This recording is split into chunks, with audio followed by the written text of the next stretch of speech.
komt dit jaar nog een verbod op het onverdoofd slachten van dieren op tijdelijke slachtvloeren. Dat heeft Vlaams minister van Dierenwelzijn Ben Wijts beslist. Enkel in erkende slachthuizen mag er voorlopig nog onverdoofd geslacht worden. Maar in onze provincie zijn er geen erkende slachthuizen.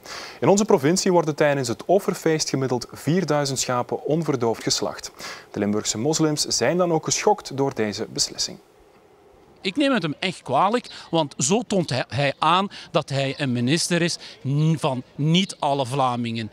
Duidelijke taal van Habib El-Wakili dat er vanaf dit jaar geen dieren meer onverdoofd mogen geslacht worden op tijdelijke slachtvloeren, zit de Hasselse schepen zeer hoog.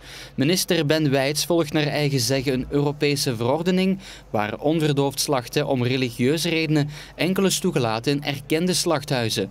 Maar daar zit in Limburg net het probleem. Er zijn vandaag de dag geen slachthuizen waar dus dat schapen kunnen geslacht worden. Dus waar moeten we nu naartoe? Dus in de volgende 3 maanden moeten wij nu een oplossing gaan uitwerken. Dit is niet meer serieus.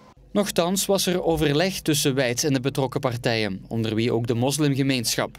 Zo lag er een voorstel op tafel om onverdoofd slachten op tijdelijke vloeren nog tot en met 2016 toe te laten. In 2020 zou er dan een totaalverbod op onverdoofd slachten komen, maar daarover is er dus geen akkoord bereikt. Als we tijdens het offerfeest naar Luik zouden rijden of we gaan naar Brussel, daar blijft het zoals het is. En in die verordening, daar zitten meer uitzonderingen. Daar wordt wel rekening gehouden met de godsdienstvrijheid, waar dat de minister nu niet doet.